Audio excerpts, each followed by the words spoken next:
وہ صاحب تو نہیں ہیں جنہوں نے مجھ سے چونکہ کوئی میدان میں ہے نہیں تو ٹول دینا ہے.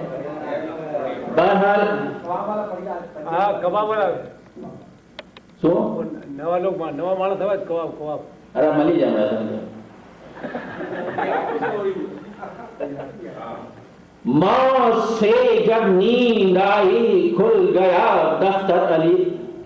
تھوڑے تمیدہ نے کہتا چلو کہ لوگ کوشش کرتے ہیں ان کی قبریں جو ہیں کشادہ ہو جائیں, اور مولانا سخاوت حسین صاحب نے کافی مجلسیں پڑھی ہیں کہ کس طرح آپ کی قبریں کشادہ ہوں, رونق ہوں, جو کچھ ہو, لیکن میری کوشش یہ ہے کہ وہ تنگ ہو جائے.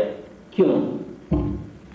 ایک نیا پہلو ہے, شاید پہلے سنا چکا ہوں. بہرحال موت سے جب نیند آئی کھل گیا دفتر علی, تکیا میرا ہے ترابی کہتے ہیں صفدر علی. لہد میں مجھ کو لٹایا ڈھونڈتا گوہر علی, ہے یقین مجھ کو قبر میں آئیں گے حیدر علی. ہو اندھیرا دور جب آئے میرے اختر علی, منکر نقیب ٹھہرو بتاؤں کدھر علی. دینی سوال کرتے ہو میرا پدر علی, میرے باپ کا نام بھی علی حیدر ہے. دینی سوال کرتے ہو میرا پدر علی, معصوم دین قرآن و خدا مختصر علی. منکر سنبھل ذرا تیری لے لے خبر علی. دیکھو نکیر اس پہ لگی ہے مہر علی. سمجھے نہیں مجھے تو سمجھ لو مگر علی. ہے نصیری کا خدا ثقلین کا جوہر علی. قرآن ناطق ہے مجسم کہتے ہیں سرور علی. تھے غدیر خم کعبہ دوش سرور پر علی. تھے غدیر خم کعبہ دوش سرور پر علی. تھے رسالت کی مہر پر رونق منبر علی. کس جرأت وہ سہلے فاتح خیبر علی. کس جرأت وہ سہلے فاتح خیبر علی. تو سمجھتا میری خواہش جانتا بہتر علی. تنگ ہو میری کشادہ قبر جب محضر علی. تنگ ہو میری کشادہ قبر جب محضر علی. پیر رکھنے کی جگہ بالکل نہ ہو اس پر علی.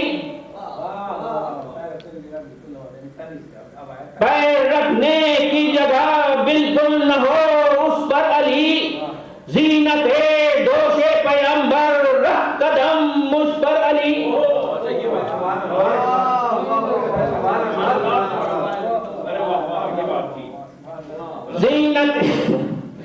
زینت دوش پیمبر رہ قدم مجھ پر علی.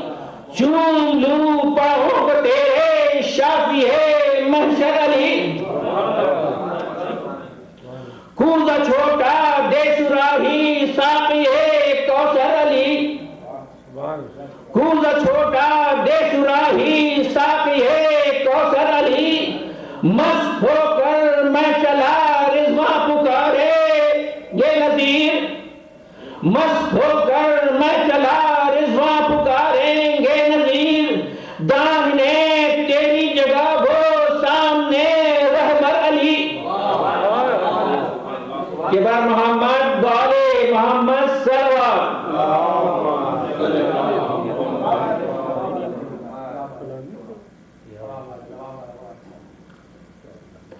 پوچھے کوئی اگر دیتا جواب ہوں. پوچھے کوئی اگر دیتا جواب ہوں. تطہیر کی چھنی پیتا شراب ہوں. رزاقیت سے تیری کھاتا کباب ہوں، تیرا غلام لیکن لگتا نواب ہوں، کہ بر محمد بولے محمد صلوات۔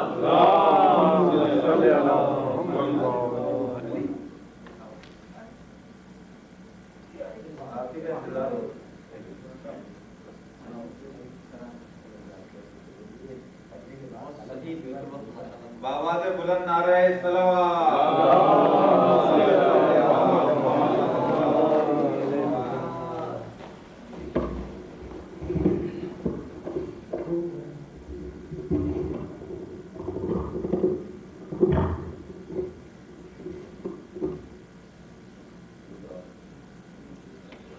بآواز بلند نعرہ صلوات۔ اللہم صلی علی محمد وآل محمد۔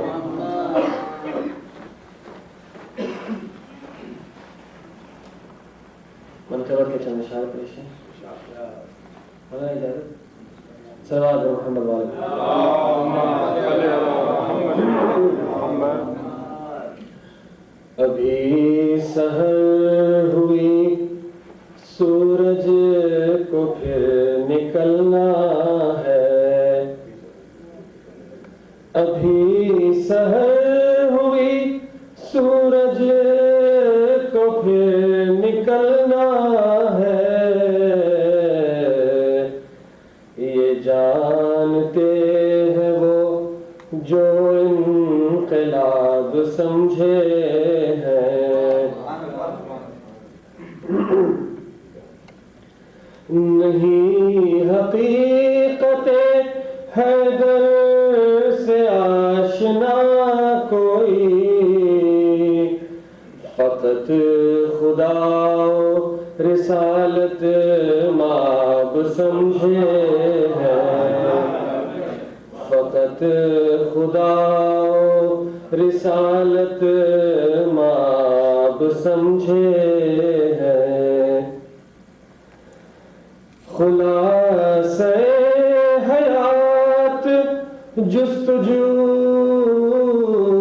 رہے حق کی،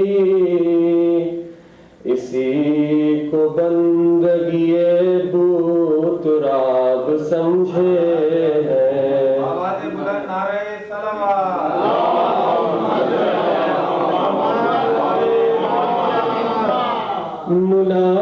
منافقین کے تو بس لبوں پہ بخن ہے، منافقین کے تو بس لبوں پہ بخن ہے، دلوں کے حال کو وہ باحجاب سمجھے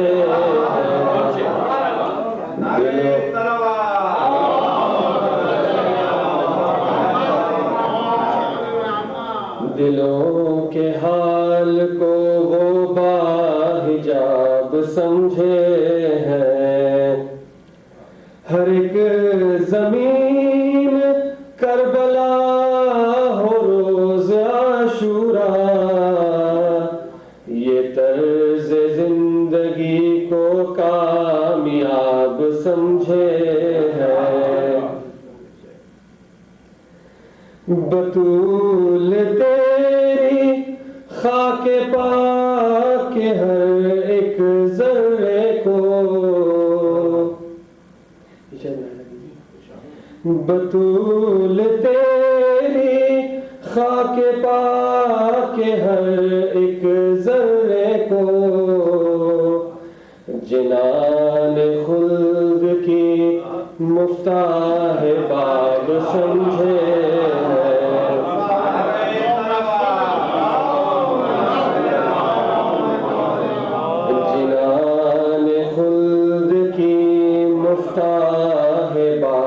سمجھے ہیں، حسین دین کی رگ رگ میں تیری خوشبو ہے،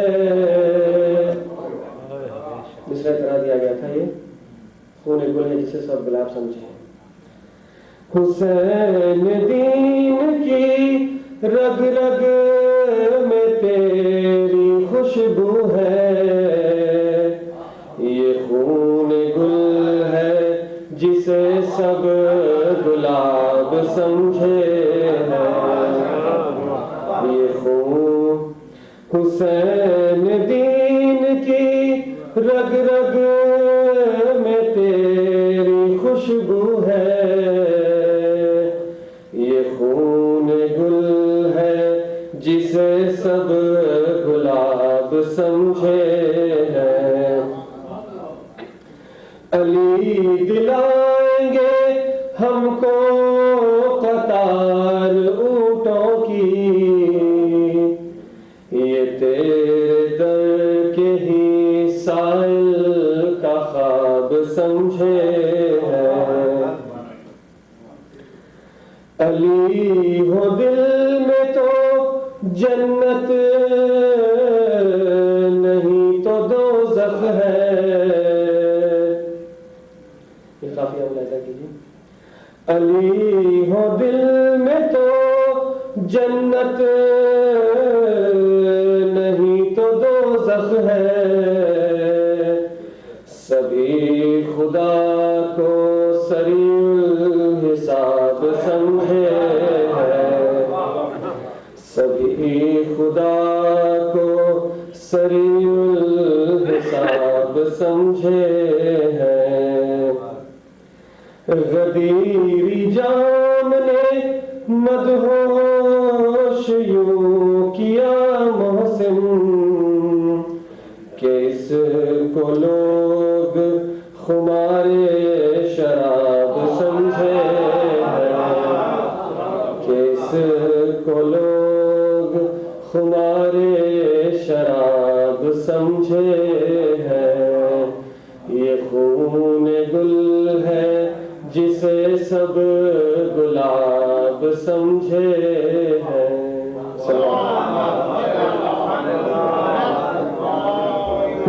ابھی آپ کے سامنے جناب علی رضوی صاحب بارگاہ امامت میں نذرانہ عقیدت پیش کر رہے تھے۔ اب میں درخواست گزار ہوں اپنے بھائی شہریار سے کہ وہ آئیں اور بارگاہ امامت میں منقبت پیش کریں۔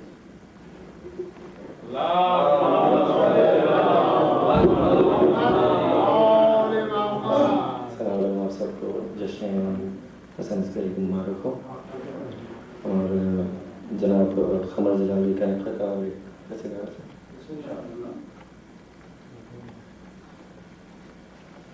مختار ہے خدائی کے کل عرض و طول کا، مختار ہے خدائی کے کل عرض و طول کا، حیدر کا نور چشم ہے دل ہے بطول کا، حیدر کا نور چشم ہے دل ہے بطول کا، قائم رہے گا حشر تک آل نبی کا نور، یہ 11واں چراغ ہے خصر رسول کا، یہ 11واں چراغ ہے خصر رسول کا۔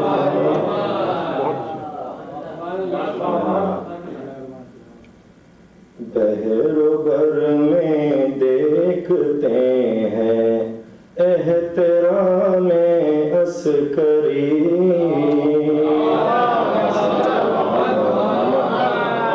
بحر و بر میں دیکھتے ہیں احترام عسکری، کانپ جائے گی حکومت سن کے نام عسکری،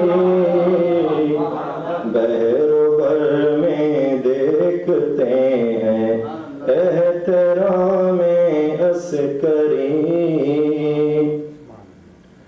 میں کدے کی آبرو قائم رہے گی اس کے ساتھ، میں کدے کی آبرو قائم رہے گی اس کے ساتھ، ساقی کوثر کی میں ہوگی بجا نظام عسکری میں کدے کی آبرو قائم رہے گی اس کے ساتھ دشمن آل نبی کٹ کٹ گئے تقریر پر دشمن آل نبی کٹ کٹ گئے تقریر پر ذوالفقار شیر حق ہے یا کلام عسکری ذوالفقار شیر حق ہے یا کلام عسکری بحر و بر میں دیکھتے ہیں احترام عسکری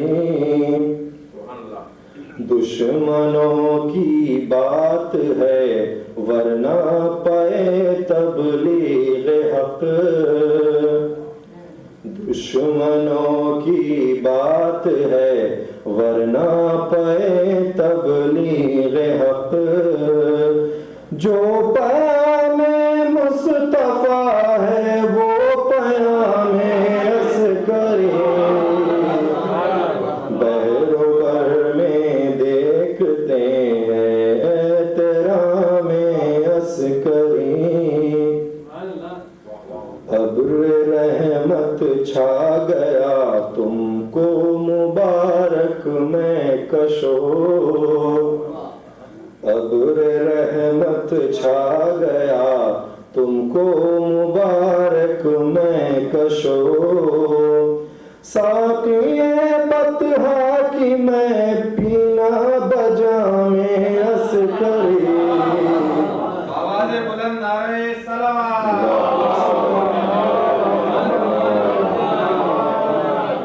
بحر و بر میں دیکھتے ہیں احترام عسکری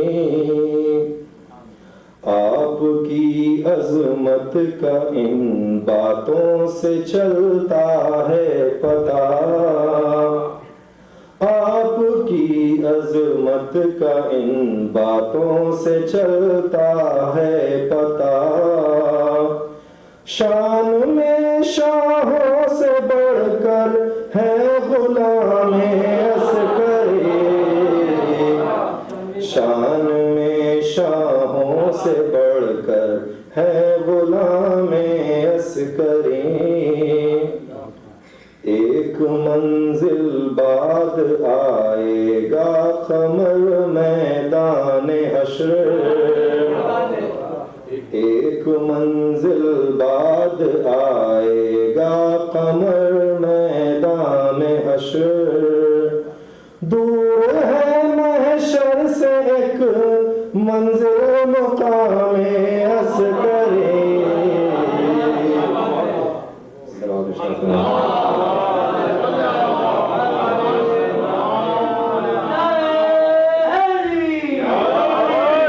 اب میں درخواست گزار ہوں جناب حسین علی رضوی صاحب سے کہ وہ تشریف لائیں اور بارگاہ امامت میں نذرانہ عقیدت پیش کریں جناب حسین علی رضوی صاحب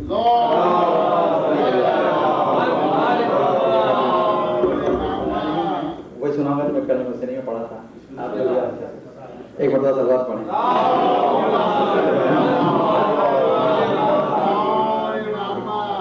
چار مسئلے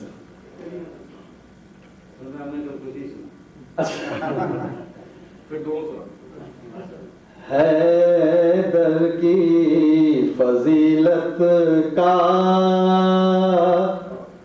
بیان ہے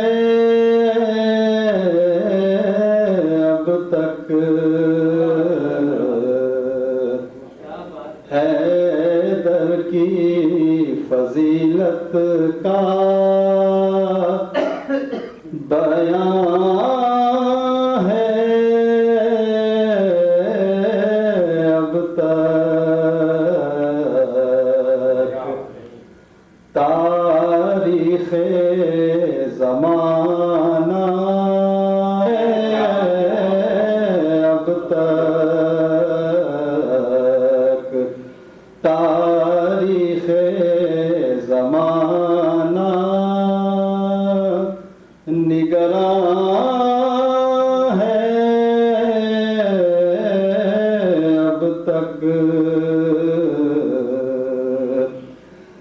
جس در سے گئی بنت اسد کعبے میں، جس در سے گئی بنت اسد کعبے میں، دیوار میں اس در کا نشان ہے، اب تک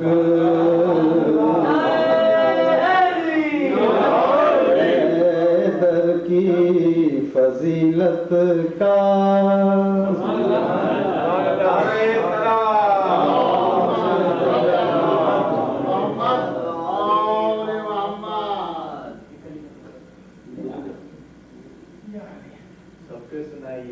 ایک مرتبہ سلوات پڑھیں۔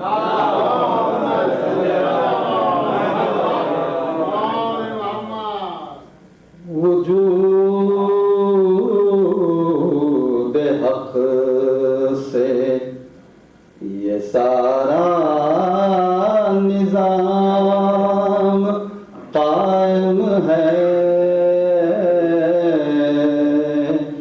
وجود حق سے یہ سارا نظام قائم ہے، کسی کے فیض سے یہ انتظام قائم ہے، کسی کے فیض سے یہ انتظام قائم ہے، وہ ہوں گے یتیمان مذہب و ملت، ہمارے سر پہ ہمارا ایمان قائم ہے،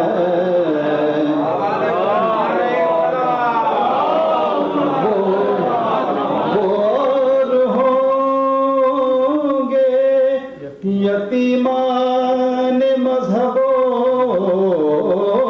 ملت، ہمارے سر پہ ہمارا ایمان قائم ہے، وجود حق سے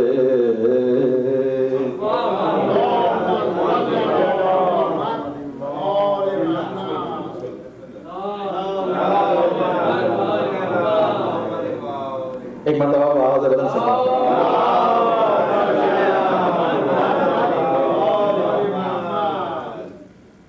ایک کلی کا تذکرہ، ایک کلی کا تذکرہ، سارے چمن کا تذکرہ، فاطمہ کا تذکرہ ہے پنجتن کا تذکرہ، فاطمہ کا تذکرہ ہے پنجتن کا تذکرہ،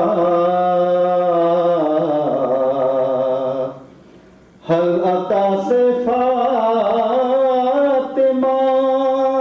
زہرا یہ ثابت ہو گیا،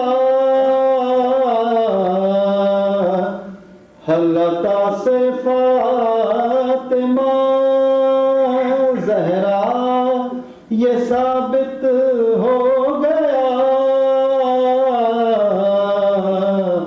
عرش پر بھی ہے تیرے گھر کے چلن کا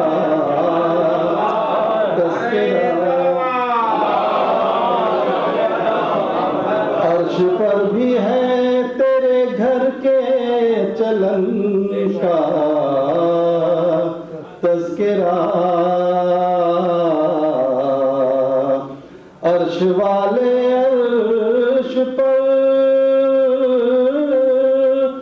جائیں تو حیرانی ہے کیوں، عرش والے عرش پر جائیں تو حیرانی ہے کیوں، اصل میں معراج ہے سیر وطن کا،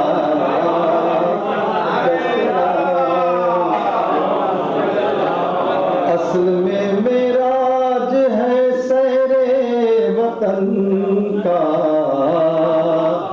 تذکرہ۔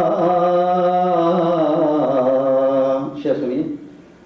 شہ پر جبریل کو اب بھی فرشتے دیکھ کر، شہ پر جبریل کو اب بھی فرشتے دیکھ کر، ڈرتے ڈرتے کرتے ہیں خیبر شکن کا تذکرہ۔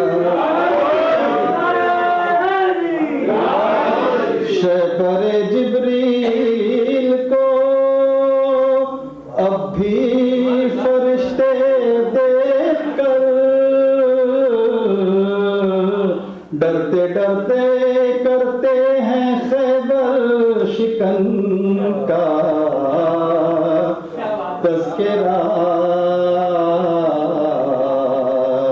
ایک کلی کا تذکرہ۔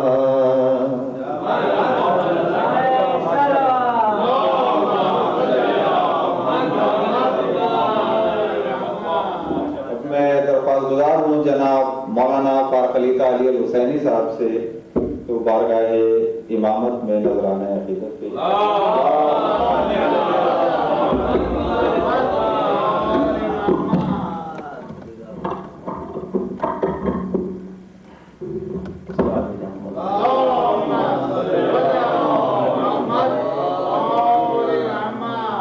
سوابند تھے 4-5 شعر بس پڑھ دیتا ہوں، اور نئے ہیں سب الحمدللہ، یہ بات ہے۔ ایک کبھی کہہ رہا ہوں 2 شعر 3 شعر ہیں۔ یہ کر لیا ہے فیصلہ ہم نے خوشی کے ساتھ، یہ کر لیا ہے فیصلہ ہم نے خوشی کے ساتھ، جینا ہے اور مرنا ہے آل نبی کے ساتھ، یہ کر لیا ہے فیصلہ ہم نے خوشی کے ساتھ، جینا ہے اور مرنا ہے آل نبی کے ساتھ، ہم اس لیے ملیں گے محب علی کے ساتھ، جو آدمی ہے رہتے ہیں بس آدمی کے ساتھ، ہم اس لیے ملیں گے محب علی کے ساتھ، جو آدمی ہے رہتے ہیں بس آدمی کے ساتھ، ہے تم کو اختیار رہو تم کسی کے ساتھ، جب مشکلیں پڑیں گی ملو گے علی کے ساتھ، ہے تم کو اختیار رہو تم کسی کے ساتھ، جب مشکلیں پڑیں گی ملو گے علی کے ساتھ۔ سلام علیکم ورحمۃ اللہ۔ پانچ شعر مدح ممدوح میں ہیں۔ جام ایک دینا بنا میں عسکری، جام ایک دینا بنا میں عسکری، ساتیا میں ہوں غلام عسکری، باقیہ میں ہوں غلام عسکری، اور صبح کرتا ہوں بنام مصطفیٰ، شام ہوتی ہے بنام عسکری، صبح کرتا ہوں بنام مصطفیٰ، شام ہوتی ہے بنام عسکری، اور ہم غلاموں کو سمجھ سکتے نہیں، کوئی کیا سمجھے مقام عسکری، ہم غلاموں کو سمجھ سکتے نہیں، کوئی کیا سمجھے مقام عسکری، اور بن گیا تفسیر قرآن مجید، منہ سے جو نکلا کلام عسکری، بن گیا تفسیر قرآن مجید، منہ سے جو نکلا کلام عسکری۔ پورا واقعہ آپ کے ذہن میں رہے کہ دشمن قرآن حیران ہو گیا جب سنا اس نے کلام عسکری، دشمن قرآن حیران ہو گیا جب سنا اس نے کلام عسکری۔ آخری دو شعر ہیں، اور غیب سے آئے گا جب ان کا پسر، ہوگا دنیا میں نظام عسکری،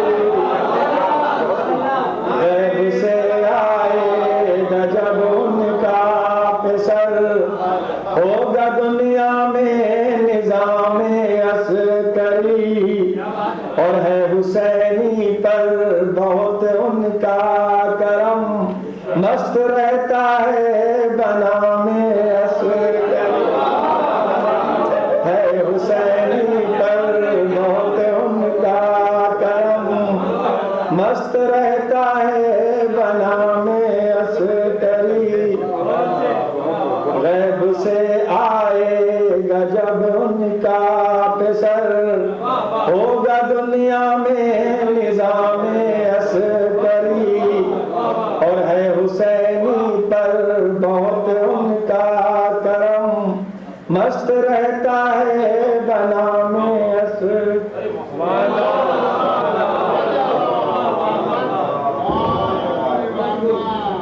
معصوم انتظامیہ کی جانب سے تمام مومنین کو جشن ولادت امام حسن عسکری علیہ السلام مبارک ہو۔ معصوم کی انتظامیہ تمام مومنین کی اور خصوصاً شعراء کرام کی، نذیر سید صاحب کی، حسین علی رضوی صاحب کی، علی رضوی صاحب کی اور شہریار کی انتہائی مشکور ہے کہ آپ یہاں تشریف لائے، اور خصوصاً جناب مولانا محبوب مہدی صاحب کی کہ آپ اپنی مصروفیات کے باوجود یہاں مثل ماسبق تشریف لائے اور جشن سے خطاب فرما رہے ہیں۔ اب میں خاص گزار ہوں جناب مولانا محبوب مہدی صاحب سے کہ زیر منبر ہوں۔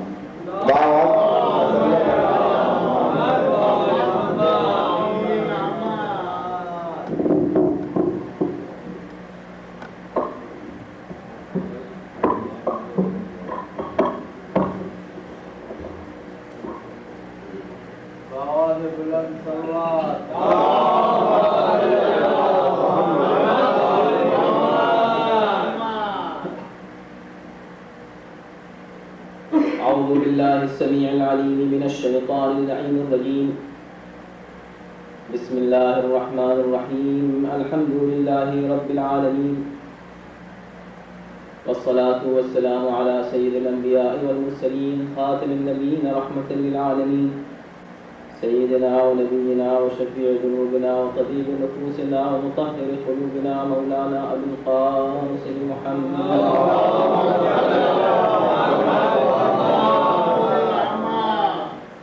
وآله الطيبين الطاهرين المعصومين المظلومين، ولعنة الله على أعدائهم أجمعين من الآن إلى يوم الدين.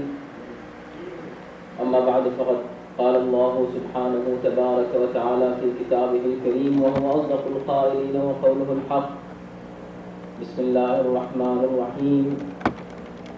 وإذ قال لهم نبيهم إن الله قد بعث لكم طالوت ملكا قالوا أنى يكون له الملك ونحن أحق بالملك منه ولم يؤت سعة من المال قال إن الله اصطفاه عليكم وزاده بسطة من العلم والجسم. صلوات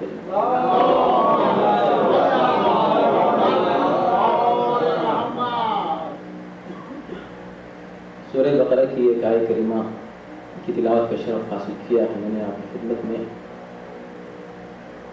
جس میں ایک واقعے کی جانب اشارہ کیا جا رہا ہے کہ ایک نبی نے اپنی امت کے افراد سے خطاب کر کے کہا کہ اللہ نے تم پر طالوت کو بادشاہ قرار دیا ہے۔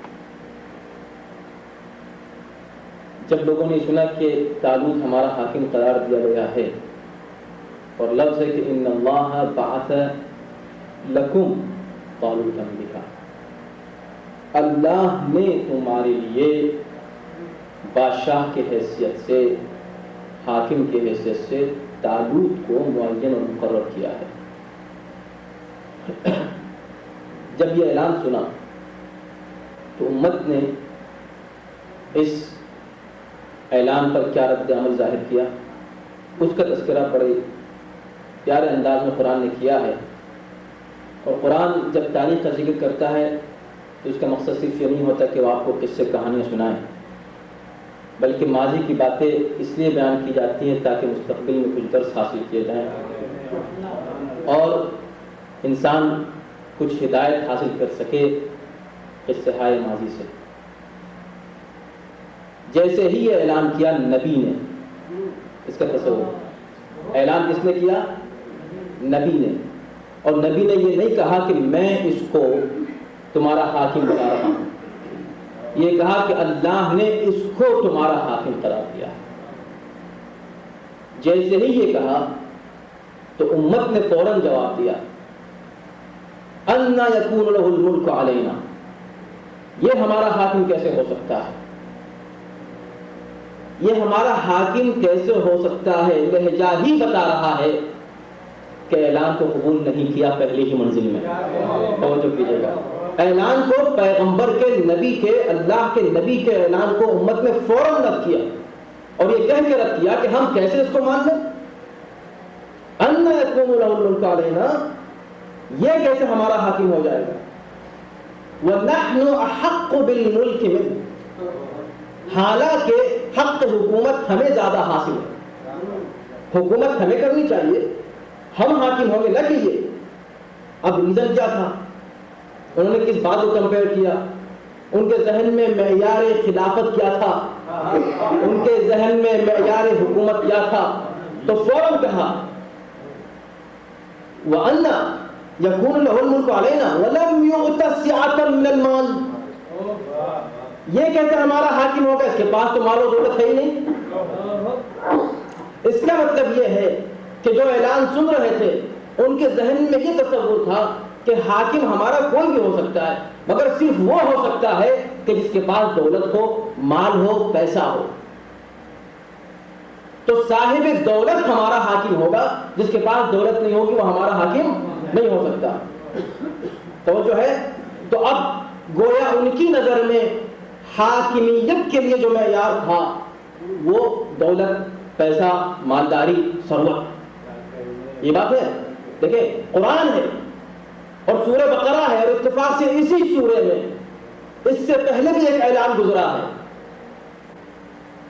اور اس سے پہلے بھی اعلان سننے والوں نے اسی انداز سے، البتہ احترام کے ساتھ، قبول کرتے ہوئے، اس فرق کے ساتھ کہ اعلان کو قبول کرتے ہوئے کچھ سوال کیا تھا۔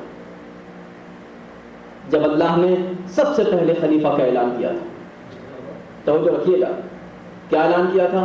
انی جاعل فی الارض خلیفہ، میں زمین پر خلیفہ بنا رہا ہوں۔ جن لوگوں نے اعلان کیا وہ ایسے نہ تھے جو اس اعلان کا انکار کرتے تھے اور یہ کہتے کہ ہم تو نہیں مانتے، یہ کیسے خلیفہ ہو جائیں گے؟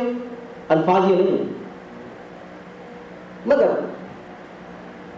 آیت کا انداز یہ بتا رہا ہے کہ اعتراض تو نہیں تھا، لیکن ذہن میں ان کی بھی ایک معیار پہلے سے معین تھا، یعنی وہ بھی ایک معیار لیے بیٹھے تھے خلافت کے لیے، توجہ کیجیے گا۔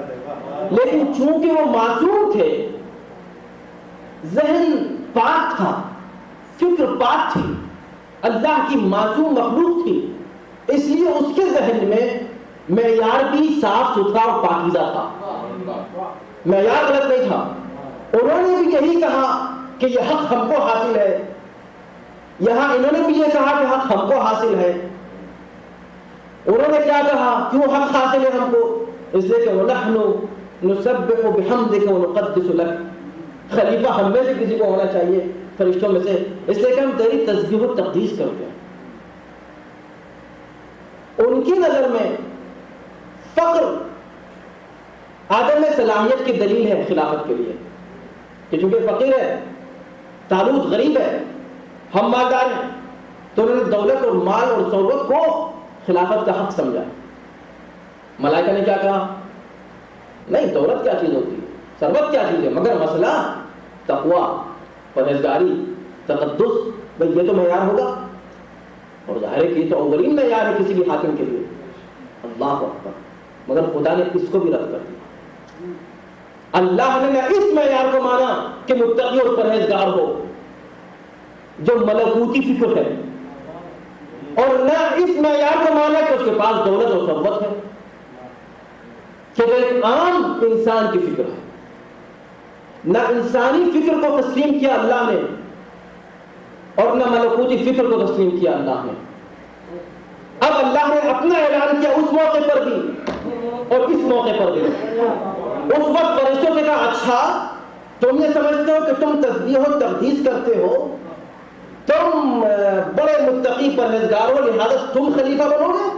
اچھا تو آ جاؤ، آدم ان کو بتاؤ کچھ نام۔ آدم نے نام بتا دیے، فرشتوں اب تم بتاؤ یہ نام۔ کہا پروردگار ہم کیسے بتائیں، ہم کو تو اتنا ہی معلوم ہے جتنا تو نے بتایا ہے۔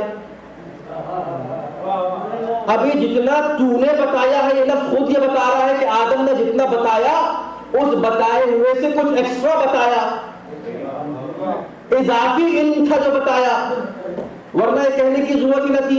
یعنی آدم کو جتنا معلوم تھا اور فرشتوں کو جتنا معلوم تھا، سوال اسی پیپر سے کیا گیا تھا، وہی ٹیکسٹ، وہی نصاب جو ان دونوں کو پڑھایا گیا تھا، سوالات اسی میں سے آئے تھے، الگ سے کوئی کتاب، الگ سے کوئی نصاب نہیں تھا جس کو پڑھایا نہ گیا ہو، سوال اسی میں سے تھا۔ لیکن آدم نے کچھ آگے بڑھ کے بتا دیا، فرشتے نہیں بتا سکے۔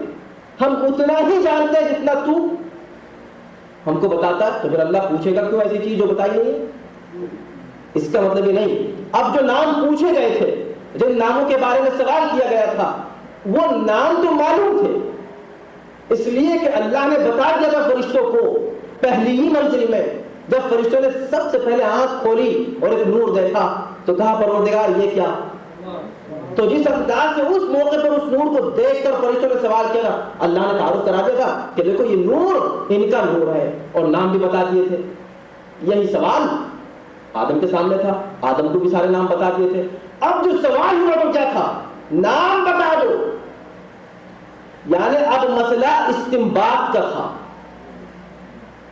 اب مسئلہ اس بات کا تھا کہ بھئی نام تو معلوم ہے 5، مگر کون سا نور کس کا ہے، امتحان اس کا ہوگا۔ اب بتاؤ یہ کس کا نور اور یہ کس کا نور اور یہ کس کا نور؟ تو اب ذہین تھے آدم کہ انہوں نے ان انوار کو دیکھ کر پہچان لیا، ہو نہ ہو یہ نور فاطمہ ہی کا ہوگا تو درمیان میں ہے،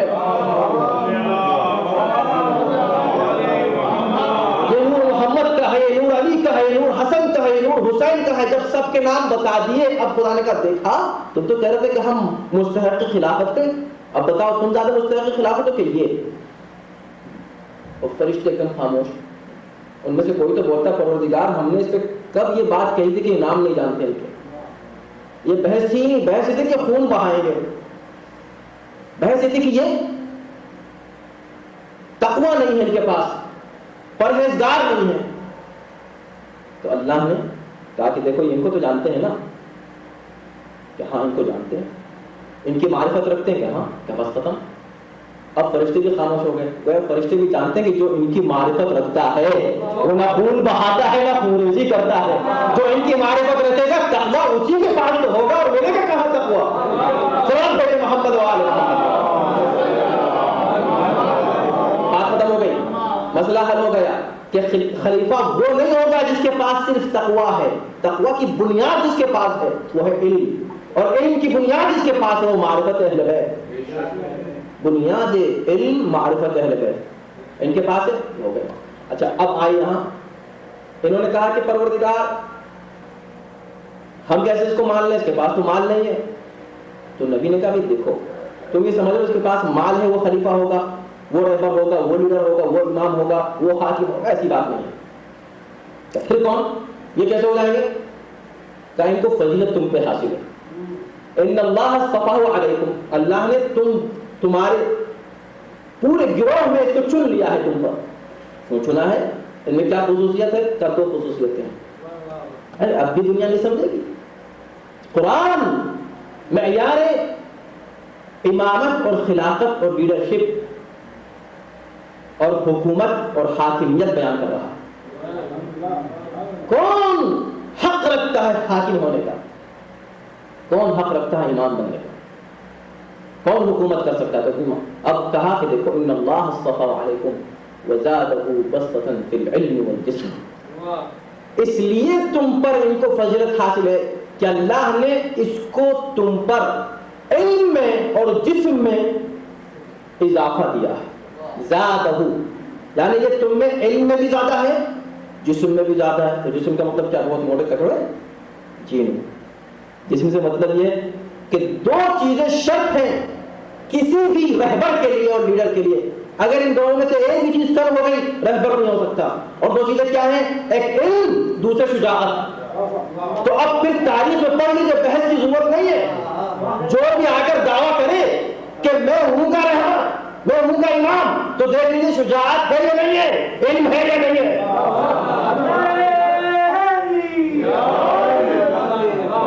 اگر کسی مسئلے میں یہ کہتا ہوا نظر آئے کہ مجھے نہیں معلوم, تو امام نہیں ہو سکتا.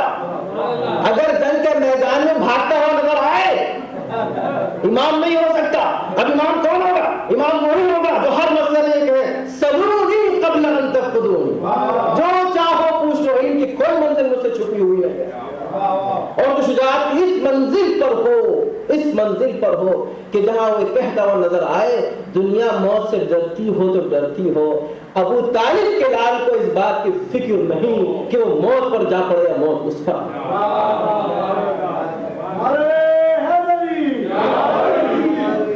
یہ ہے معیار امامت قرآن کی نظر میں. تو بات ختم ہو گئی. اب ہم کیوں ایسے ویسے کو امام مان لیں؟ اب آپ ہم سے بضد کیوں ہیں کہ آپ ان کو مان لیں؟ ہم ضرور مان لیں گے.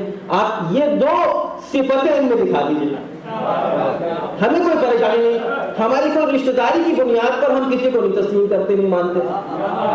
کوئی تعلقات نہیں ہے کہ صاحب ان سے زیادہ ہمارے تعلقات ہو گئے, ان سے تعلقات کچھ کم ہیں, ایسا کوئی مسئلہ نہیں ہے بھائی. آپ آئیے, ہم تو قرآن کو مانتے ہیں, ہم قرآن والے ہیں, اللہ والے ہیں. اللہ جس کو کہتے گا اس کو مانیں گے. نبی کی اس امت کی طرح نہیں کریں گے کہ یہ کیسے ہو جائیں گے, ان کے پاس تو مال نہیں ہے. اب جو لوگوں نے کہا کہ یہ کیسے ہو جائیں گے, ان کی تو عمر کم ہے, توجہ کیجیے گا. تو ایک گروہ وہ تھا, پھر ایک گروہ یہ تھا, اور تیسرے گروہ یہ نکلا. یہ کیسے ہو جائیں گے, ان کے پاس تو عمر نہیں ہے. قرآن نے کہا معیار عمر پہ رکھا ہے. کہیں آپ کو ملے گا کہ جس کی عمر زیادہ ہو دم جائے. اللہ اکبر. یعنی کمی نکالی بھی تو یہ تھی کہ عمر کم ہے. اسی لیے ہمارے ائمہ علیہ الصلوۃ والسلام میں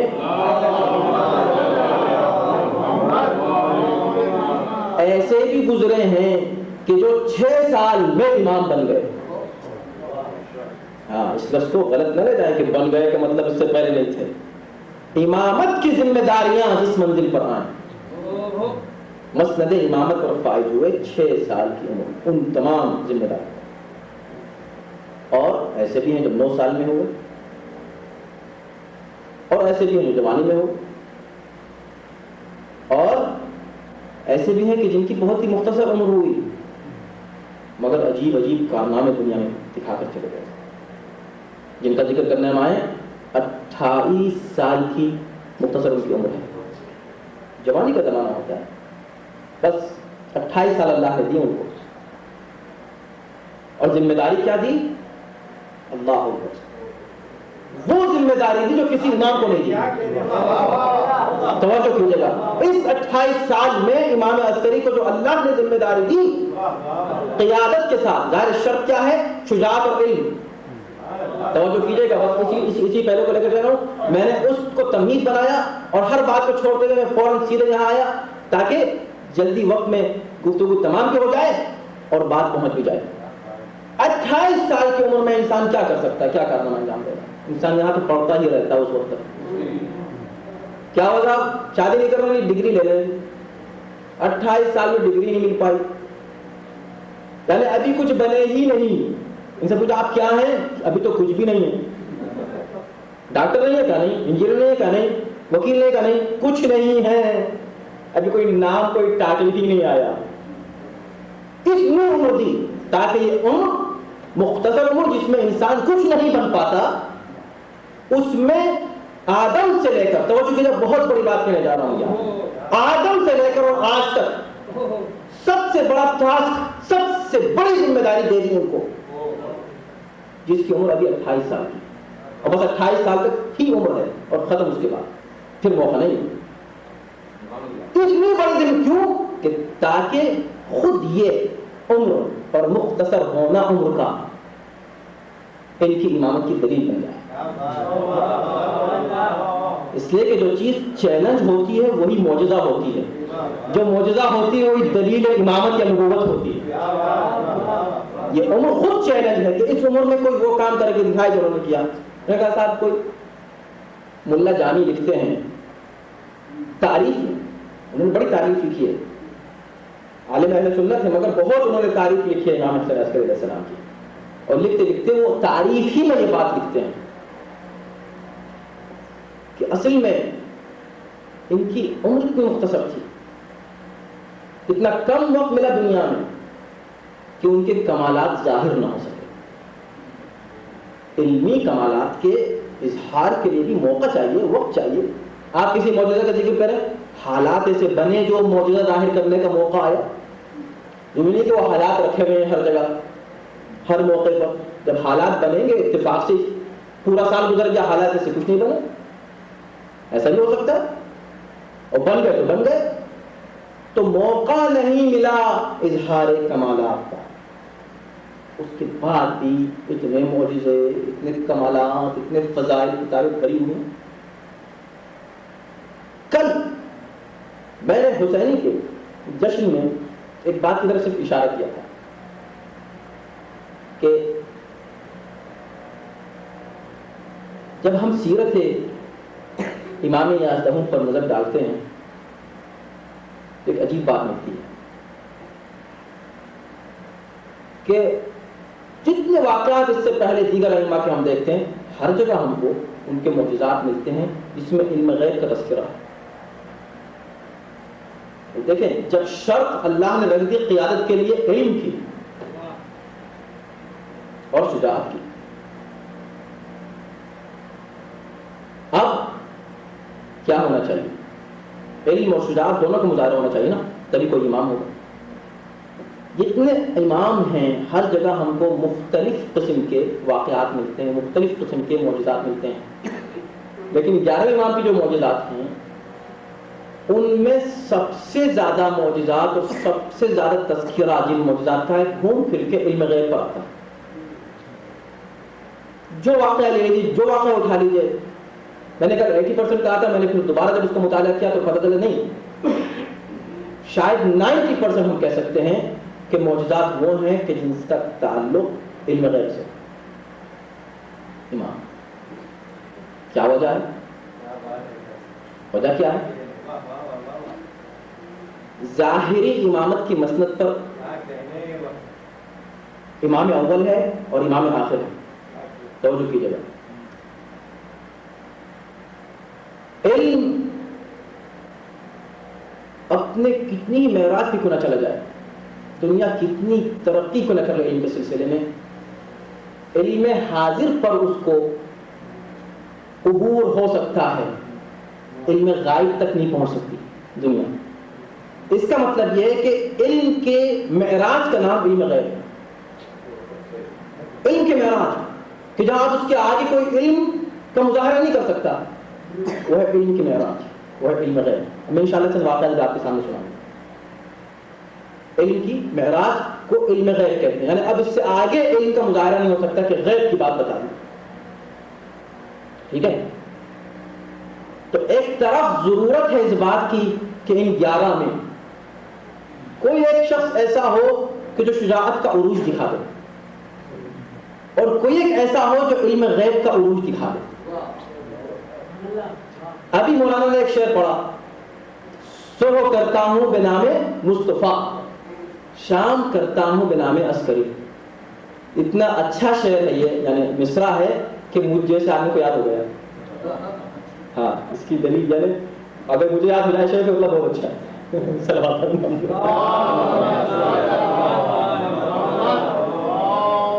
بنام مصطفیٰ۔ اب ظاہر ہے کہ مصطفیٰ اور مرتضیٰ میں تو کوئی فرق نہیں ہے، لیکن چونکہ نبوت کا ذکر اس وقت نہیں ہو رہا، امامت کا ہو رہا ہے، تو ہم اس کو یوں کہہ سکتے ہیں کہ صبح کرتا ہوں بنام مرتضیٰ اور شام کرتا ہوں بنام عسکری۔ اس شام میں بہت دقیق ایک پہلو ہے کہ امامت کی صبح اس وقت ہوئی تھی جب 13 رجب کو کوئی کعبے میں آیا تھا، اور اب امامت کی شام ہے، اب امامت کی شام ہے، اور اب ایک رات شروع ہونے والی ہے طولانی، غیبت کی ایک طولانی رات شروع ہونے والی ہے۔ تو وہ صبح ہے جو بنام مرتضیٰ ہوتی ہے، اور یہ شام ہے جو بنام عسکری ہو رہی ہے۔ اب اس شام میں صبح اور شام کے درمیان 2 امام ہیں، ایک شجاعت کا نمونہ ہے، ایک علم غیب کا نمونہ ہے۔ ایک کہ یہاں جب معجزات ہم دیکھتے ہیں تو شجاعت کے معجزات زیادہ نظر آتے ہیں، ایک کہ یہاں علم غیب کے معجزات زیادہ نظر آتے ہیں، تاکہ شجاعت اور علم کو کور کر لیا جائے۔ یعنی امامت کا سلسلہ صبح سے شام تک شجاعت ہے یا علم غیب ہے، اس کے علاوہ کچھ نہیں ہے۔ صلوات بھیجیں محمد والے۔ اب دیکھیں میں نے کیوں کہا تھا کہ سب سے زیادہ سب سے بڑا کام دیا گیا، امام ہے۔ اب ایک شام شروع ہونے والی ہے، اور جو قائد ہے وہ جان رہا ہے کہ اس اندھیرے میں نہ جانے کتنے لٹیرے آ سکتے ہیں جو میری رعایا پر حملہ بھی کریں گے، تو کیا دربار بند کر کے چلے جائے تالا لگا کر؟ کہا نہیں، ہوں گے ہم، اگر رات آ گئی ہے۔ اب رات میں حفاظت کے انداز بھی دوسرے ہوتے ہیں، دن میں تو نظر آ رہا ہے رہبر بیٹھا ہوا، اطمینان ہے، بادشاہ صاحب بیٹھے ہیں، کوئی بات نہیں، کس کی مجال ہے کچھ کرے، مگر اب بادشاہ نظر نہیں آ رہا، مر نہیں گئے، ختم نہیں ہو گئے، موجود ہے، مگر رات کا وقت، رات کے سناٹے سے فائدہ اٹھا کے دشمن حملہ کر سکتا ہے۔ اب کتنی جیسے جیسے رات ہوتی ہے،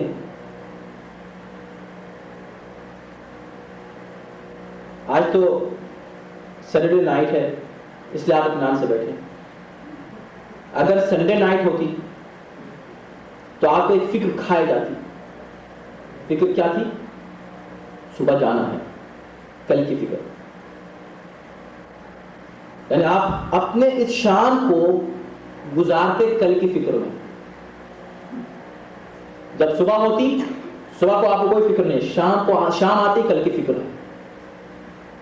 تو جو شام کے وقت جس کے حوالے دین کیا گیا ہے، اس کو رات کی بھی فکر ہے، کل کے سویرے کی بھی فکر ہے۔ اب اگر وہ ایسے ہی چھوڑ کر چلا جائے تو کیا کرے؟ نہیں۔ اب میری سمجھ میں آیا کہ کیا وجہ ہے جو بار بار جو واقعہ آیا، ایک شخص سامنے آیا اور اس نے ایک سوال کر لیا امام سے، امام نے اس کا جواب دے دیا، شرما کے واپس جانے لگا۔ امام نے کہا تم وہ سوال بھول گئے تھے کرنا، اس کا جواب یہ ہے۔ ایک باپ اور ایک بیٹا وہاں سے گزرے، آپس میں بات کرنے لگے کہ بھئی آج کل ہم لوگ قرض سے بالکل دبے ہوئے ہیں، وہ کون ہے جو ہماری بات سنے گا؟ ایک امام عسکری ہی ہے کہ اگر ان سے کہا جائے کیونکہ جس خاندان سے ان کا تعلق ہے تو شاید وہ کچھ ہمارا کام بن جائے. مگر امام کو پہچانتے نہیں تھے. امام وہاں سے گزرے، دونوں کو بلایا. دونوں کے ذہن میں، باپ کے ذہن میں 500 دینار تھے، بیٹے کے ذہن میں 300 دینار کی ضرورت تھی. یہ دونوں اگر اتنی مقدار ہم کو مل جائے تو کیا کہنا ہمارا کام بن جائے گا. امام نے دونوں کو بلایا، ایک کو 500 دیے، ایک کو 300 دیے، کہا جاؤ اپنا کام بناؤ. اچھا، امام کو معلوم ہو گیا. ایک شخص نے امام کو خط لکھا. لکھنے کے بعد ایک سوال کرنا بھول گیا، شرعی سوال. امام نے اس کی تمام باتوں کا جواب دیا، اور وہ شرعی سوال اس نے الگ سے کیا تھا. جو بھول گیا تھا کرنا اس کا جواب دے دیا کہ بھائی تم نہیں سوال کرنا بھول گئے تھے، اس کا یہ جواب ہے. ہر واقعے کو اپنے ذہن میں رکھیے. یہ سب کیا ہو رہا ہے؟ یہ صرف معجزات نہیں ہے کہ جو دکھائے جا رہے ہیں کہ آپ اور ہم خوش ہو جائیں کہ آپ کیا کہنے ہیں، تو بڑا زبردست کام ہے، کوئی اور نہیں کر سکتا. اصل میں جو سخت ترین ذمہ داری اللہ نے سپرد کی تھی 11ویں امام کو کہ غیبت کے اندھیرے کے لیے قوم کو تیار کرنا، آمادہ کرنا. سوال کر رہا ہے وہ استفتاء جس کو کہہ سکتے ہیں ہم. سوال آپ بھی بھیجتے ہیں، ہم بھی بھیجتے ہیں، ہم بھی سوالات کرتے ہیں مرجع سے، مگر جتنا آپ پوچھیں گے اتنا جواب دے گا. اب رات کے اندھیرے میں جو پریشانی ہے صرف یہ ہے کہ ہم جس سے سوال کر رہے ہیں کیا وہی ہمارا امام ہے یا نہیں. تو امام پہلے ہی آمادہ کر رہے ہیں ذہنوں کو کہ دیکھو امام کو پہچاننا مشکل کام نہیں ہے. امام وہ نہیں ہے جو تم جتنا پوچھو اتنا جواب دے. امام وہ ہے کہ جو تم بھول جاؤ اس کا بھی جواب دے دے. اسی لیے امام غیبت میں، امام کی غیبت میں جتنے سوالات جاتے تھے تو ہم کو یہ واقعات یہاں بھی ملتے ہیں، بارے واقع یہاں کہ اب جو سوالات ہوتے رہے، اب کوئی بھول گیا تو امام نے اس کو بھی لکھ دیا کہ تم یہ بھول گئے تھے، تاکہ معلوم ہے کہ دیکھو میرے باپ نے تمہاری تربیت کی تھی کہ امام کس کو کہتے ہیں، میں ہوں اور امام. صلوات ہے محمد والے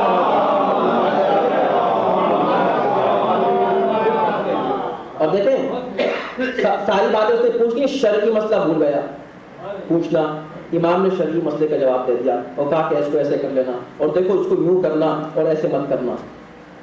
یہ بھی اس بات کی تربیت تھی کہ اب دیکھو شام ہو گئی ہے، رات آنے والی ہے. جیسے تم شرعی مسائل میں سمجھتے ہو کہ ہم تم سے غافل ہیں، کہیں جہاں تم کبھی شرعی مسائل میں غلطی کرو گے ہم خود ٹھیک کر دیا کریں گے. اب جب غیبت کا زمانہ شروع ہوگا تو ظاہر ہے کہ غلطیاں فردن فردن لوگ کرتے رہیں گے. ان کو ہم ایک قیادت کے تحت جمع کریں گے، ہم قیادت کو ٹھیک کرتے رہیں گے، تم ان کی اتباع کرتے رہنا. بات ختم ہو گئی. اصل میں تربیت تھی جو دی جا رہی تھی. ایک صاحب امام کے پاس آئے اور دو باتوں کے ذہن میں تھی کہ امام سے کہیں گے.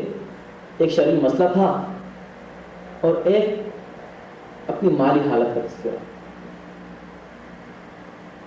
امام کے پاس آنے کے بعد شرعی مسئلہ تو پوچھ لیا، مالی حالت کے سلسلے میں شرم آئی، نہیں کچھ کہہ سکے. امام نے کہا مسئلے کا جواب تو یہ ہے اور جو تم نے نہیں کہا اس کا جواب یہ ہے. مولا یہاں کیا کرنے کا؟ نہیں جاؤ. اور ایک جملہ کہا، سنو اپنے امام سے حال دل بیان کرنے میں شرم نہیں کیا کرتے. یہ کیا تھا؟ کہ تربیت تھی کہ اب جب غیبت کا زمانہ شروع ہو اپنی مشکلوں میں ادھر ادھر مت جانا، اپنے وقت کے امام سے بات کرنا، وہ تمہاری ساری مشکلوں کو حل کر دیا کریں گے، فکر نہ کرنا. صلوات بھیجے محمد والے. ایسے نہ جانے کتنے واقعات ہیں، اور ہر واقعے پر جب ہم غور کرتے ہیں تو کوئی فلسفہ اس میں ہم کو نظر آتا ہے. دیکھا آپ نے کتنی بڑی ذمہ داری تھی. اب پوری قوم کو کس کے حوالے کر کے جا رہے ہیں؟ کون ہے؟ اب دیکھیں ایک شخص آیا، اب یہ بھی بتانا ہے 28 سال کی عمر شریف ہے اور معلوم ہے کہ اب انتقال ہونے والا ہے، اور پتہ ہے کہ واحد وہ رہبر ہے اور وہ آخری رہبر ہے جس کو دنیا ظاہری اعتبار سے دیکھ رہی ہے. ابھی قوم رہبروں سے محروم ہو جائے گی، ظاہری رہبری سے محروم ہو جائے گی، براہ راست رہبری سے. یہ اور بات ہے کہ ان کا کرم ہے کہ وہ غیبت میں گئے تو فوری طور پر کلی غیبت میں نہیں گئے، جزوی غیبت میں گئے، تاکہ قوم کچھ تو آمادہ ہو جائے. ایک قبر میں بھی لے جاتے ہیں تو پہلے منزلیں دیتے ہیں، مردہ آمادہ ہو جائے تو یہ زندہ آمادہ نہ ہوں گے.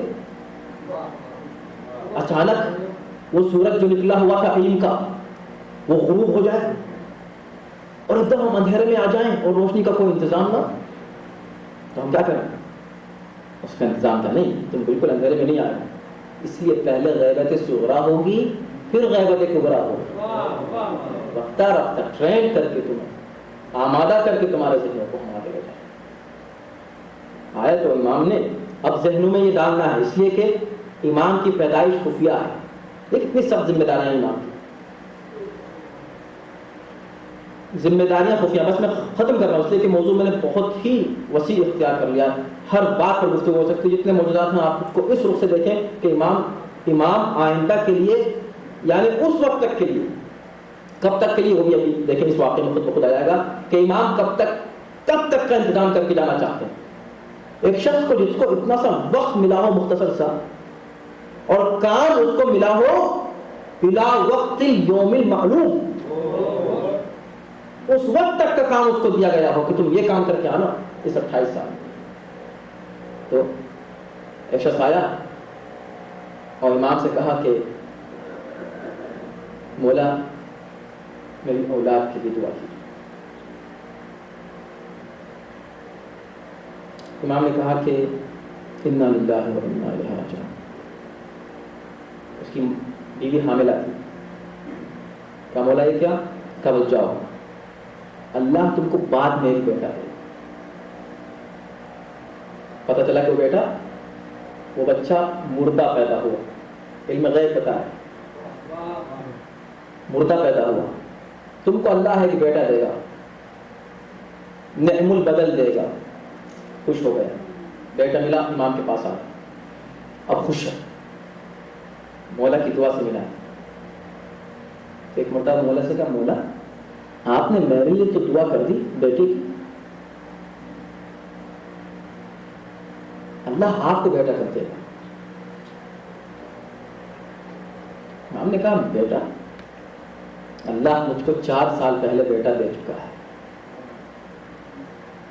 اب بتا دیا، بتانا ہے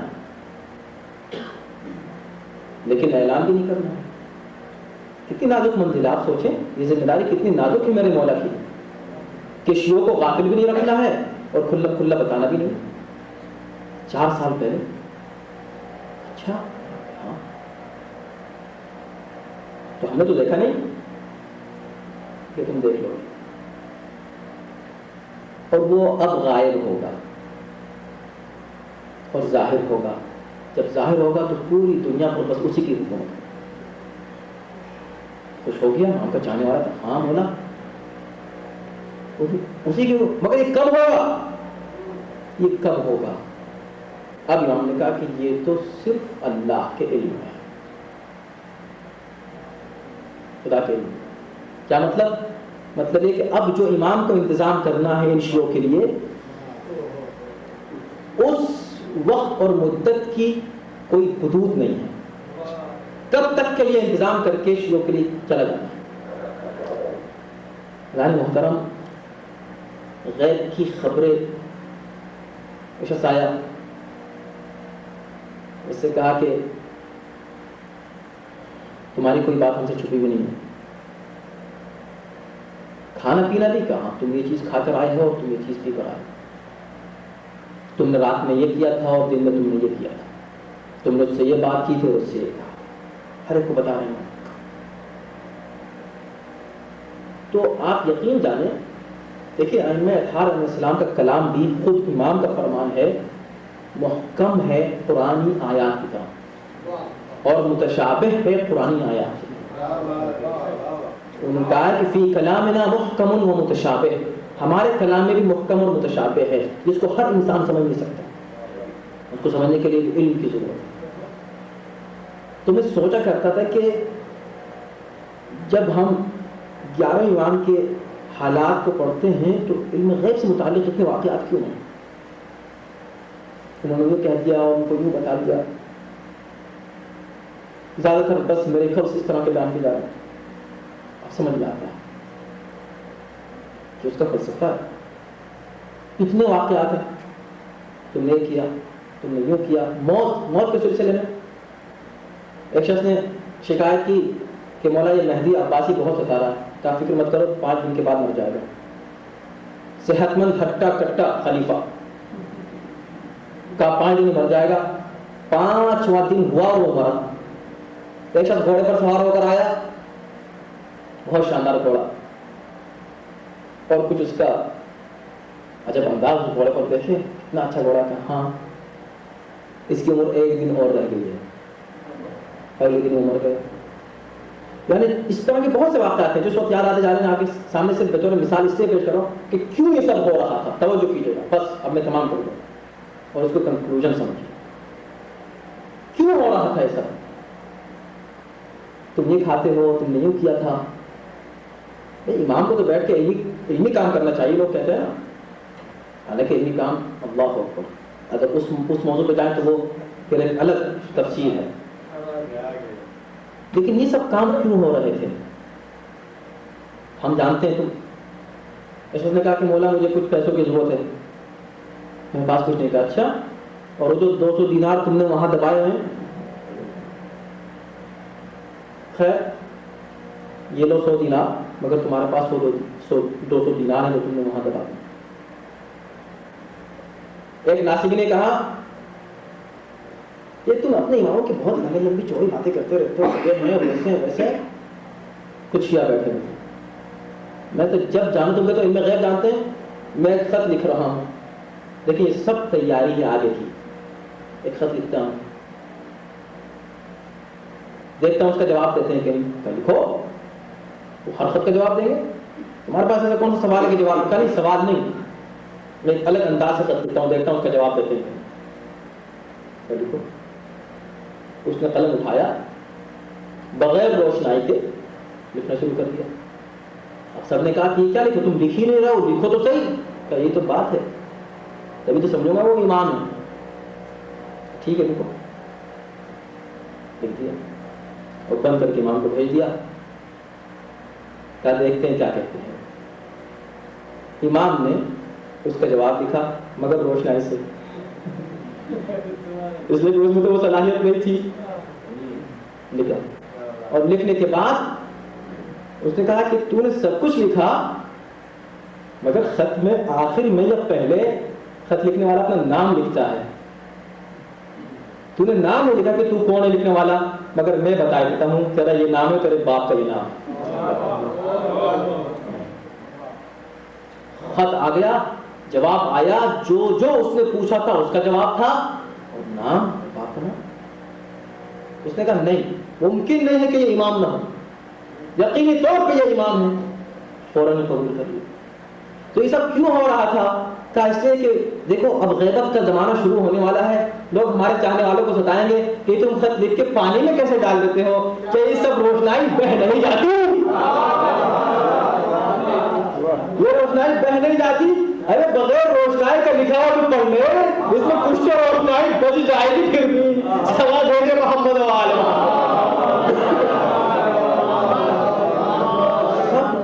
آگے کی تیاریاں تھیں، مستقبل کی تیاریاں تھیں، اور دیکھو ہم یہ بھی جانتے ہیں، ہم یہی بتا دیں گے تمہارا نام بھی معلوم ہے، تم یہ کر رہے ہو، تم وہ کر رہے ہو، یہ سب باتیں اس طرح کے معجزات اب یہ معجزات کی شکل میں ہمارے سامنے ہے۔ کیوں؟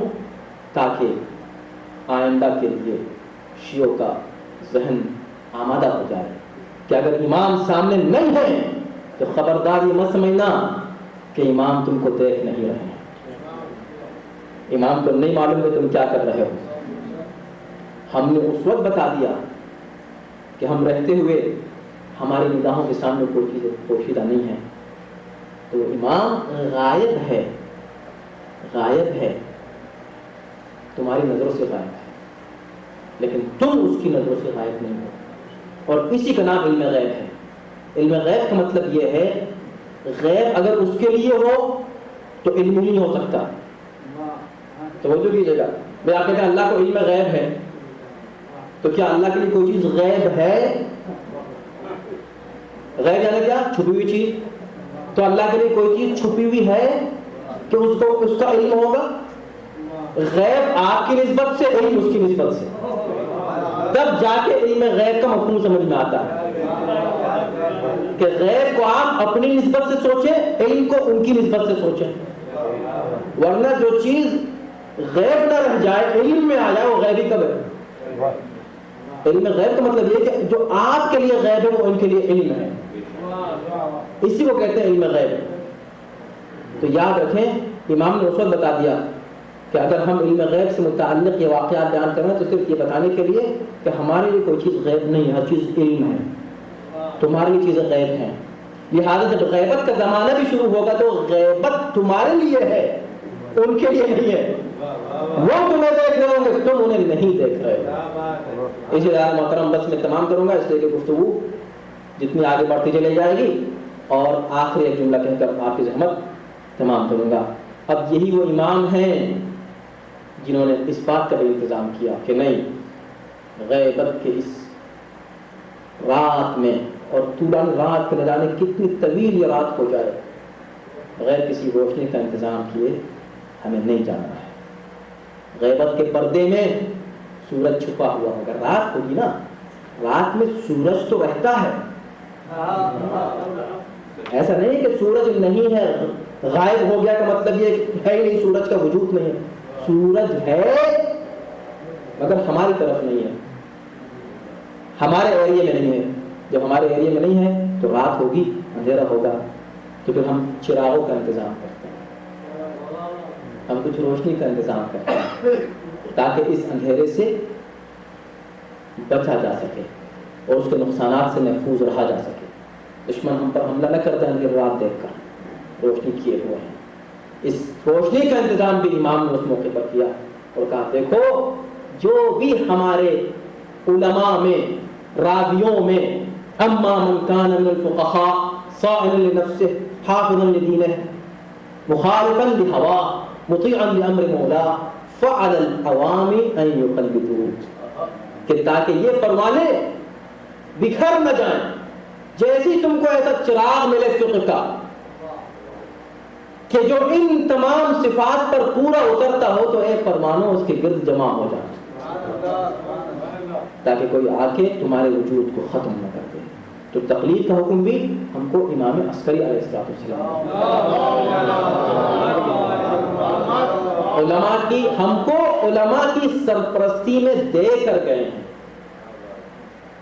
اور وہی بات کہ پھر بھی ہم پر نظر ہے، ہماری مشکلات ان کی نگاہوں کے سامنے ہیں اور وہ حل کرتے رہتے ہیں، اور کہا دیکھو گھبراؤ مت، ہم سے کہا کرو اپنی پریشانی، تم ہم سے دور ہو گئے، ہم تم سے دور نہیں ہیں۔ آئیے ہم سب مل کر دعا کریں، اے پروردگار آج اس مبارک تاریخ میں جب ہم نے ایسا مبارک تذکرہ کیا ہے، خداوندہ ہمیں امام کے مخلصین میں شمار فرما، خداوندہ